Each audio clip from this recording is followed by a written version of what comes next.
Hello everybody, and welcome to just a little rerun of our behind the scenes that we ran a little bit earlier this afternoon. Thanks for joining us. I hope you all enjoyed the drive this afternoon. A little bit chilly out there. You can see I'm dressed a little bit more cozy this evening, but thank you very much for joining us again. We had a few audio problems with the sound coming out from our behind the scenes clips. So we're just going to do a rerun so everyone can get that footage, and you guys can get cracking away with the editing of the clips and your highlight projects for the WildEarth highlights for the week. It's been a fantastic week. A lot has been happening. Emily and Graham have been down here. A lot of work in the FCC. You can see it's a very different layout at the moment. It's been an exciting week nevertheless. So let's start off with the highlights. Just a couple of words from Peter and what's been happening out in the bush these last 7 days.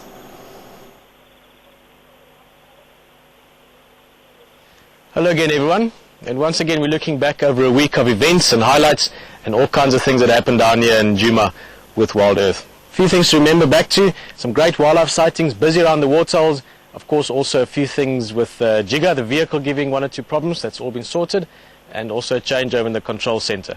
But all in all, a great week. Thursday night, of course, was quite a busy time around the waterhole, later into the night, and luckily lots of you are still watching. A lot of buffalo coming down to drink. They've been there almost every day at some stage or another, and as they came down, 3 hyena came, chased them off, took over the pan, took a bit of a mud bath, and once they left, it wasn't long before there was more action. Of course, with first of all the sound of a leopard sawing in the distance, or roaring if you want to call it that, and then with the baboons answering with their alarm calls and general sort of just baboon noise that they tend to do. And the hyenas came back again later. So all in all, a fantastic evening and a great way to start off the highlights since last week. There's, I'm sure a lot of you that have joined us during the week remember on Wednesday evening, unfortunately, we had to miss our drive. Just the following footage will just give you a bit of an idea of the work that was happening out over here, just to get things fixed up and provide a better quality of footage and a little bit of a better sound coming through on your side. A lot of work in the FCC, just rearranging, rewiring, and getting rid of some distribution amplifiers to get a nice clear sound and image through to you.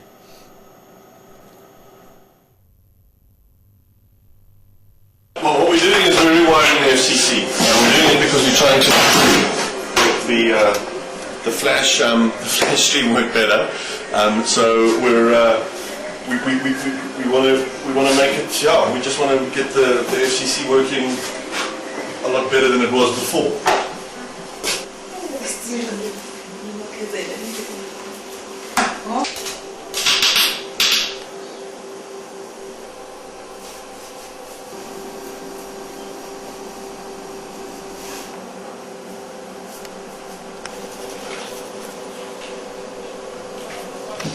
Basically just changing the shape of the desk a little bit, giving it a bit more of a rounded feel, and we'll just place the monitors slightly different also. So all this will be monitors, a little bit like Matrix, with Tank just sits back and it's just got everything in front of it. Sort of like that, but just all in wood.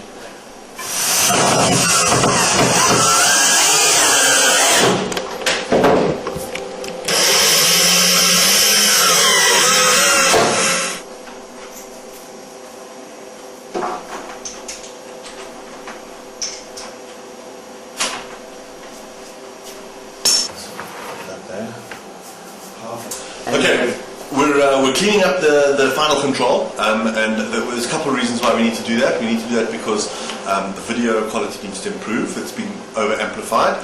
We also need to make it a bit more comfortable.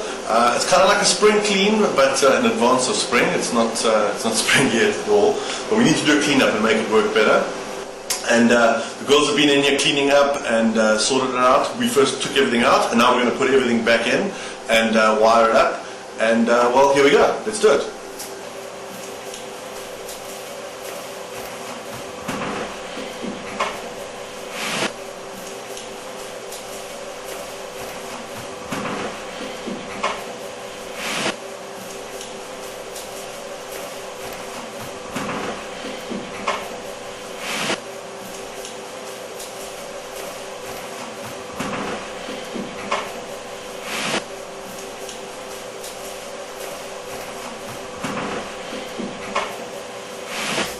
Well, we've finished the cleanup of the FCC now, and everything's rewired and reset up. It's quite comfortable now.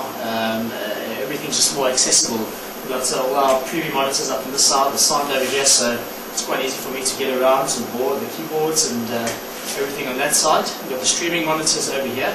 So it was quite a bit of work, and we had to miss one drive because of it, but we've already got a really good feedback saying that the quality of the image and the sound is coming through really well. So a bit of work, but I think a nice big reward at the end of the day.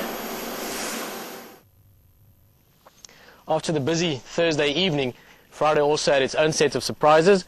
4 rhinos at Gari Waterhole, keeping in mind that for a long time they hardly ever saw rhino around you. So seeing 4 rhinos with a little baby coming down to the waterhole was fantastic. And that afternoon, maybe like a little rhino almost, we saw a great warthog on the drive. Alex, of course, enjoying that, one of his favorite animals. Later on in the morning, unfortunately not finding the snake, but finding an absolutely massive snake skin, a big rock python. Rex and myself finding the skin. We measured it later at Yuri's house, about 4.2 meters, just the skin that we picked up.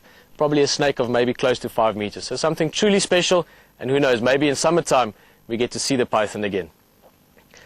Going from a morning of interesting small things, that afternoon had a few special events. One, of course, Jan's farewell drive, and him and Alex going out in search of some exciting wildlife and really finding it in the form of 2 beautiful elephant bulls at Treehouse Dam, having an absolute blast. Swimming, playing around. They spent quite a lot of time with him, and a truly awesome sighting. Something I'm sure all of us, and especially Jan, will remember for many days to come.